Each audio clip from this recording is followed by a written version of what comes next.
Part 5 में स्वागत है दोस्तों। तो दोस्तों मैं क्या कह रहा था कि आप उन्हीं दो ट्राइंगल्स को चुनिएगा अगर SAS रूल से आपको कंग्रुएंट प्रूव करना है तो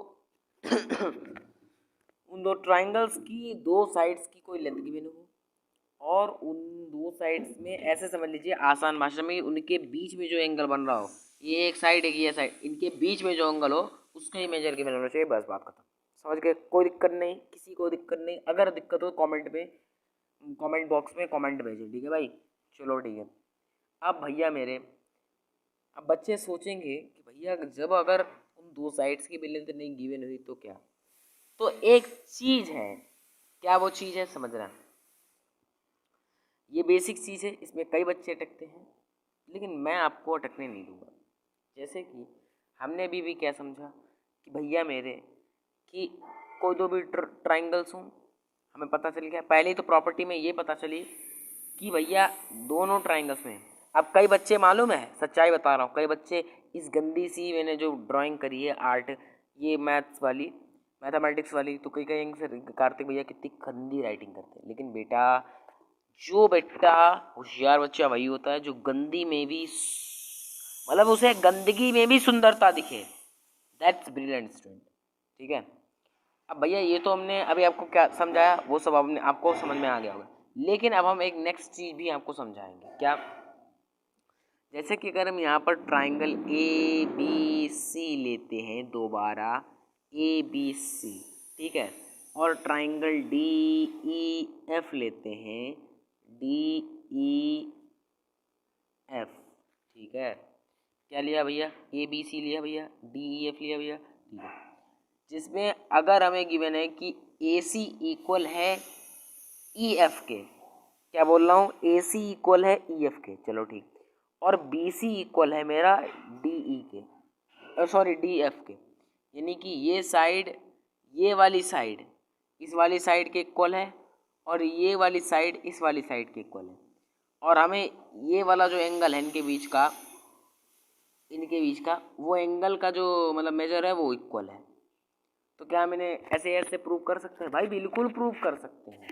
हमें बस बेसिक नॉलेज ये होनी चाहिए कि कोई भी दो ट्राइंगल्स में भले ही दोनों साइड्स की लेंथ नहीं गिवन है पर वो इक्वल हो दोनों एक दूसरे से, और उनके बीच वाला एंगल इक्वल हो, बस ऐसे आराम से प्रूव हो जाए। ठीक है। अब जैसे कि यहाँ पर हमने पहला एग्जाम्पल लिया था, ये भाई पार्ट 6 है, सभी लोग समझ लो, ठीक है। तो भाई ये पहला वाला हमने एग्जाम्पल लिया था जिसमें ट्राइंगल ABC था नहीं था, ये एंगल यानी कि जो हमारा ये वाला एंगल है, क्या नाम इसका, ये वाला एंगल, ये 50 डिग्री है, ये वाला एंगल 50 डिग्री, ये 40 डिग्री है। अब भाई बात ये है कि जो हमारा ट्राइंगल ABC में हमें ये 4 मीटर गिवन है, ये 5 मीटर, और हमें इसमें ये 40 मीटर, 40 डिग्री। अब यहाँ पर भी 4, यहाँ पर भी 5, ये भी 40 डिग्री। अब हमें देखो कंग्रुएंट दो ट्राइंगल्स को कंग्रुएंट प्रूव करने के लिए SAS रूल से, यानी साइड एंगल साइड के आधार पर अगर मैं दो ट्राइंगल्स को कंग्रुएंट प्रूव करना हो तो उसमें एक चीज बेसिक है। क्या? पहला स्टेप, दो स्टेप्स हैं केवल। पहला स्टेप ये है कि भाई मुझे कोई दोनों ट्राइंगल्स में कोई भी दो साइड्स और उनके बीच जो एंगल बन रहा हो उसका मेजर पक्का ही गिवन होना चाहिए, लेंथ वगैरह सब गिवन होना चाहिए। ये पता चल गया। अब उनमें आपको ये देखना है कि वो साइड्स जो हैं उनमें से एक दूसरे से कहीं ना कहीं पर इक्वल होना चाहिए। जैसे कि यहाँ पर ये इस ट्राइंगल ABC में साइड AC इक्वल है ट्राइंगल DEF की साइड DE के, राइट। BC इक्वल है मेरी EF के, और एंगल तो भाई इक्वल है ही। इसका मतलब भैया कि ट्राइंगल ABC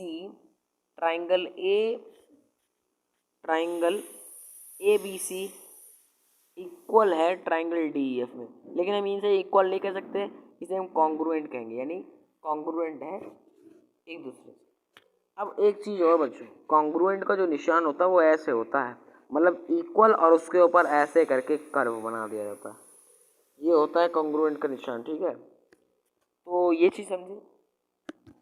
क्या समझे? अब जैसे कि ये चीज़ तो मैंने समझा दी आपको। नेक्स्ट लेवल की जो बात है वो ये है कि जैसे यहाँ पर हमने ट्राइंगल ABC लिया था और ट्राइंगल DEF लिया था नहीं लिया था, बिल्कुल लिया था।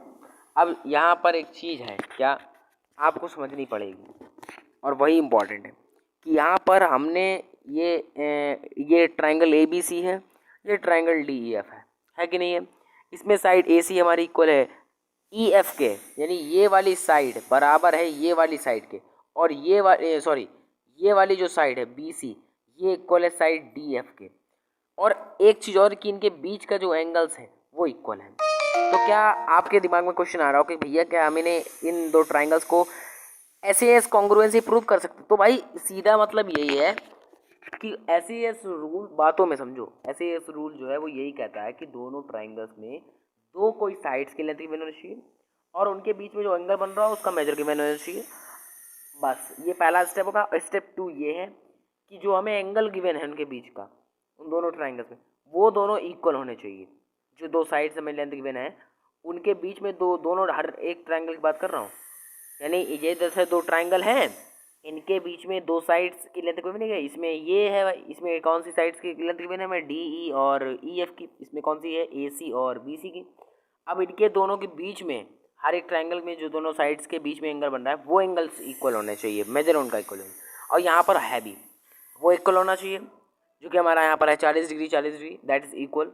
और जो उनमें से दोनों साइड्स हैं वो भी हमारी इक्वल होनी चाहिए, कैसे न कैसे कोई ना कोई इक्वल होना चाहिए।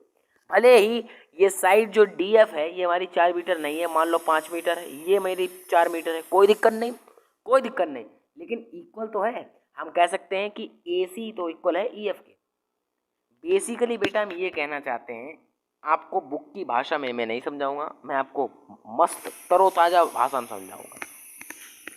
बेसिक आपकी जो परिभाषा मेरे द्वारा होगी वो यही होगी कि मेन चीज़ यही होगी दैट्स कि आपको क्या, आपको मतलब कहने का ये है कि जो हमारा क्या बोलते हैं उसे, दोनों ट्राइंगल्स होंगे, उन दोनों ट्राइंगल्स में कोई भी दो साइड्स उन दोनों ट्राइंगल्स की भले ही लेंथ गिवन भी ना हो, बस हमें उनकी लेंथ जो है पहले से ही अगर गिवन है तो भी कोई दिक्कत नहीं। जैसे यहाँ पर ट्राइंगल ABC में और ट्राइंगल DEF में हमें क्या साइड AC की लेंथ गिवन है? नहीं, किसी भी साइड की लेंथ नहीं गिवन है, और उसमें भी किसी की साइड नहीं लेंथ गिवन है। लेकिन हमने पहले बता दिया कि साइड जो AC है, AC वाली साइड, ये साइड ये बराबर है साइड EF के, और साइड BC जो है वो साइड DF के बराबर है, और इनके बीच का जो एंगल बन रहा है वो बराबर है। भाई हमें अगर एंगल बराबर है और अगर दोनों जो एंगल्स की दोनों आर्म्स वाली साइड्स हैं वो एक दूसरे के बराबर है, बस बात खत्म। SAS रूल यहाँ पर हम कह सकते हैं कि सर जी यहाँ पर SAS रूल को हम फॉलो कर इन्हें कंग्रुएंट प्रूव कर सकते हैं, बस सिंपल। ज़रूरी थोड़ी है कि अगर लेंथ गिवन है दोनों साइड्स की तो वो दोनों एक दूसरे से इक्वल होनी चाहिए और उनके बीच का एंगल जो वो मेजर हो वो इक्वल होना चाहिए। अगर नहीं गिवन है साइड्स की लेंथ, कोई बात नहीं, पहले से ही मैं इक्वल अगर बता दे तो भी कोई दिक्कत नहीं। जैसे यहाँ पर आपको भी बताया कि यहाँ पर AC की लेंथ नहीं है और ना किसी भी साइड्स की लेंथ नहीं है, बट क्या हुआ कि हमें पहले बता दिया कि जो AC है वो इक्वल है किसके, EF के, ये वाला EF है, और जो हमारी BC है वो इक्वल है मेरी DF के, और इनके बीच का एंगल इक्वल है। बस एंगल हमारा इक्वल है और इन दोनों एंगल्स जिन दो आर्म्स बन रही हैं वो दो आर्म्स एक दूसरे के इक्वल हैं। कहाँ इक्वल है? क्योंकि AC हमारी इसके इक्वल है। बस यही हमारा रूल है SAS का। लगता है मुझे मैं पूर्ण रूप से कह सकता हूँ कि अब आप SAS यानी साइड एंगल साइड का जो नियम है या फिर उसके आधार पर जो दो ट्राइंगल्स को कॉन्ग्रुएंट प्रूव करा जाता है तो वो समझ गए होंगे।